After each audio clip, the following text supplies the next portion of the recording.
Les chrétiens de plusieurs tendances, pas seulement, mais aussi des personnalités et autres Congolais de bonne foi et pris de paix étaient réunis en culte d'action de grâce à Chaubeuse de Kinshasa pour célébrer en prière la fête nationale, une deuxième édition sur fond d'un message précis, mettre les Congolais à l'évidence de l'enjeu spirituel du pays.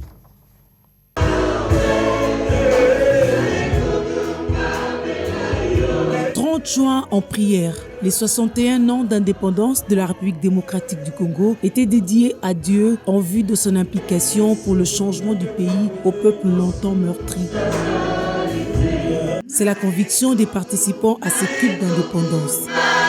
Pour l'organisateur de cette rencontre interdénominationnelle, il est temps que les Congolais se mettent à l'évidence autour de l'enjeu spirituel du pays. Au-delà de tout ce qui peut être fait par les politiques, par tous ceux qui conduisent la vie de la nation, nous, en tant qu'enfants de Dieu, nous devons prier pour les accompagner de sorte que notre pays sorte du trou où il se trouve après 60 années d'indépendance. Il faut que les chrétiens s'impliquent, c'est très très important parce que 60 ans après que les Belges nous aient laissé ce pays, nous savons tous dans quel état il se trouve.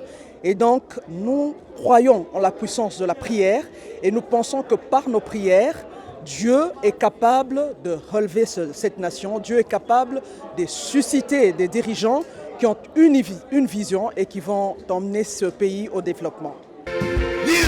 La prière atteint un de ces moments forts lorsque chaque province est dédiée à Dieu. Nous croyons que toutes nos provinces, évidemment nous avons prié dans l'ancienne formulation, nous croyons que toutes ces provinces-là sont bénies et Dieu ne manquera pas d'écouter nos prières. Le peuple prend de plus en plus conscience et prie pour ses dirigeants.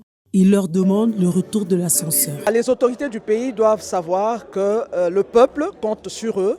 Nous les accompagnons par la prière et nous leur demandons aussi d'aimer ce peuple et de l'accompagner. Tout passe par la prière, conviction des organisateurs et des participants. Nous croyons que s'il n'y a pas la paix, si Dieu ne bénit pas la terre du Congo, eh bien nous ne serons pas en mesure de pouvoir bien prêcher, en mesure de gagner les âmes. Tout passe par la prière. C'est pour ça, c'est un peu la deuxième édition que nous avons organisée, où nous nous rassemblons. C'est vraiment une organisation interdénominationnelle. Ce n'est pas une église, c'est des serviteurs. Et nous avons un deuxième aspect que nous poursuivons, c'est de prier avec tous ceux de notre ministre, président, sénateur, députés, qui sont dans le Seigneur, les aider aussi dans la prière parce qu'ils ont besoin de ça. C'est pour ça que nous avons organisé cela. Et nous croyons et nous avons vu que cela s'est bien passé. La gloire ne peut revenir qu'à Dieu. Main levée, 1 minute. Convaincus de la force de la prière, ces Congolais, membres du corps de Christ, gardent espoir en des jours meilleurs pour la RDC.